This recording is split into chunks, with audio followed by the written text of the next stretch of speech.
আসলে আমি ৮-১০ বছর ধরে আমি চেষ্টা করি শিল্পী সমিতির।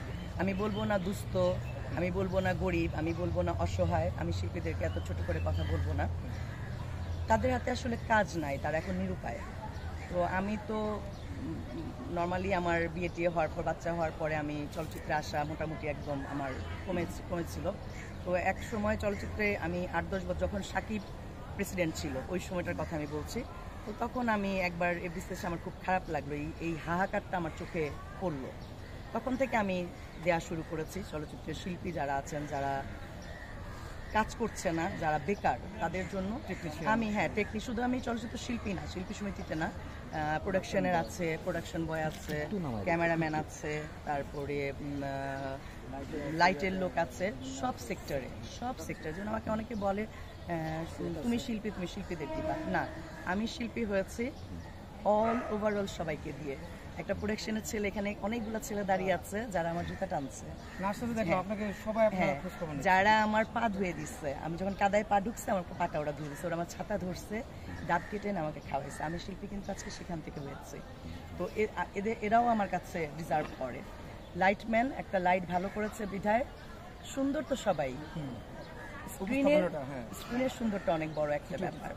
তো সবার জন্য আমি, আমার না হয় কি, আমি এই প্রথম টিভি ক্যামেরার সামনে কিন্তু আমি আমার এই দেয়াটা নিয়ে কথা বলছি। আমি না, আপনি কখনো এটা প্রকাশ্যে বলেননি, কিন্তু অনেক শিল্পীদের কাছ থেকে শুনতে পেয়েছি, আমি কিন্তু আমি কিন্তু কখনো বলতে পছন্দ করি না। আমি গতকালকে জুম্মাতুল বিদায় ছিল, আমি নামাজ পড়ছিলাম, হুজুর একটা কথা বললেন, এতদিন আমরা ছোটবেলা থেকে জেনে আসছি যে এক হাতে দান করলে আরেক হাত যেন না জানে। আমার মার কাছে আমি, আমার জামাইও বলে, মানে আমার হাজব্যান্ড ওই কথাটা বলে, আমি এটাই জেনে আসছি।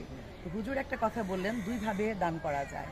একটা হচ্ছে তুমি দান করবা, আরো 10 জন দেখে তোমাকে দেখে অনুপ্রাণিত হবে, এটা আমি জানতাম না। আমি জানতাম যে এক হাত দান করলে আরেক হাত যেন না জানে। তো হুজুর বললো দুইভাবে করা যায়, একটা দান করলে আরেক হাত যেন না জানে, ডিউ টু তোমার যেন প্রাউড না আসে। কথাটাকে ক্লিয়ার ভাবে হুজুরের কাছ থেকে আমি জানলাম। আর আরেকটা হচ্ছে তুমি যখন করবা, আশেপাশের লোক যাদের আছে তারা যেন তোমাকে দেখে অনুপ্রাণিত হয়। তার মানে এই না যে আমি যখন দিচ্ছি আমি ভিডিও করব, আমি কম্বল দিচ্ছি, আমি খাওয়া দিচ্ছি, আমি সেটার পক্ষপাতী না। হ্যাঁ, আমি কখনোই বলতে পছন্দ করি না, স্বাচ্ছন্দ্য বোধ করি না যে আমি কি করছি। আমি সবসময় নীরবে দিতে পছন্দ করি। এবারও আমার উদ্যোগ আছে।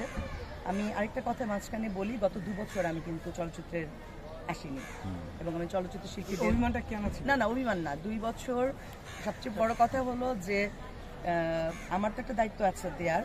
আরেকটা দায়িত্ব হচ্ছে, অমিত হাসান যখন সেক্রেটারি ছিল, অমিত কিন্তু আমাকে ফোন দিত।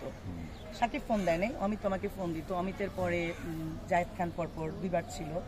জায়েদ খান তো মানে মরিয়া ধরিয়া হয়ে একদম না দেওয়া পর যতক্ষণ পারলে পায়ে ধরবে, যে জানতে পারতাম। হ্যাঁ, যে যতক্ষণ বলবা যে আপা দিবা, ওই না দেওয়া পর্যন্ত, আপা তুমি 500 টাকা দাও, আপা তুমি 2000 টাকা দাও, মানে এমন ভাবে ও চাইতো। 2000 টাকা তো দিবে না জানে ও। তো কারো কাছ থেকে পকেট থেকে বের করে নেওয়া কিন্তু একটা আর্ট, কারো কাছ থেকে চেয়ে খাওয়াটাও কিন্তু একটা আর্ট, তাই না? সবাই সব তো জানে না। তো আমি 2 বছর রোজার মধ্যে দেশের বাইরে ছিলাম, আমার বাচ্চাদের স্কুল বন্ধ ছিল, রোজাটা আমার বাইরে কাটানো হয়েছে। আরেকটা জিনিস হচ্ছে, 2 বছর ধরে চলচ্চিত্রে যারা ছিলেন শিল্পী সমিতিতে, তারা আমার কাছে মনে হয়েছে তারা স্বয়ংসম্পূর্ণ, তাদের অন্যের আর্থিক সহযোগিতাটা দরকার হয়নি। তখন আপনাকে ফোন দেয়নি? ফোন দেওয়ার দরকার নাই। তারা যেভাবে কমিটমেন্ট করে চলচ্চিত্রে এসছে, তারা স্বয়ংসম্পূর্ণ। তারা চলচ্চিত্রের শিল্পীদেরকে এত দিয়েছে, আমার মনে হয় যে তারা ভরপেট ছিল 2 বছর, তাদের প্রয়োজন হয় নাই। আমি বুঝাতে পেরেছি? লাস্ট 2 বছর চলচ্চিত্রের শিল্পী যারা আছে, কাজ নাই, তাদেরকে এই পরিমাণ দিয়েছে তারা স্বয়ংসম্পূর্ণ, এবং তারা সবাই হেলদি, ভালো ছিল। আচ্ছা, বলবো। তো এইটুক চিন্তা করে আমি আগাইনি। আমার এই টাকাটা, আপনি বলতে পারেন যে ভাই আপনি তো চলচ্চিত্রে কাজ করছেন, আপনার তো দায়িত্ব আছে, কারণ আমার কাছে মনে হচ্ছে ওনারা অনেক কিছু দিয়েছে, কারণ যারা ছিলেন তারা নিজেরা স্বয়ংসম্পূর্ণ, তারা তাদেরকে স্বয়ংসম্পূর্ণ করে তুলেছেন, যার কারণে আমার প্রয়োজন হয় না। আমার এই যে টাকাটা আমি চলচ্চিত্রে দিই, এই টাকাটা আমি অন্য যাদের নাই তাদের মধ্যে আমি বিলিয়ে দিয়েছি। এবছর তাহলে কেন এসেছেন জিজ্ঞেস করেন?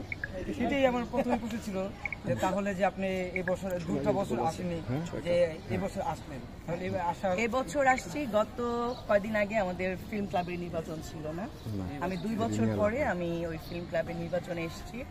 আসার পরে আমি চলচ্চিত্রের সেই হাহাকার 7-8 বছর আগে আমি যা দেখেছি সেই হাহাকারটা আমার পিছনে পিছনে সব শিল্পীরা ঘুরছে এবং অনেকেই অনেকের প্রবলেমের কথা আমাকে বলছে। তো ভাবলাম যে না, আমি ভাবছিলাম হয়তো এরা তাদের দারিদ্রতা থেকে হয়তো রিকভার করেছে, দেখলাম যে না, তারা রিকভার করে নাই। আমার দায়িত্ব আছে, দেওয়া উচিত। তো আমি তো হুট করেই শিল্পী সমিতিতে এসে হুট করে কোনো কিছু করতে পারি না, কারণ আমার নিজেরও সময়ের কিছু ব্যাপার থাকে। আমার বাচ্চাদের স্কুল খোলা ছিল, গত পরশু দিনই বন্ধ হয়েছে। আমি জয়কে ফোন করেছি, জয়কে বলছি জয় আমি কিছু টাকা দিতে চাই, তোমরা যদি অ্যারেঞ্জ করে দাও আমি এসে দিব। তো জয় বললো যে আপা ঠিক আছে তুমি আসো। এসে মিশা ভাইকে আমি ফোন দিয়েছিলাম, দুজনের সাথে কথা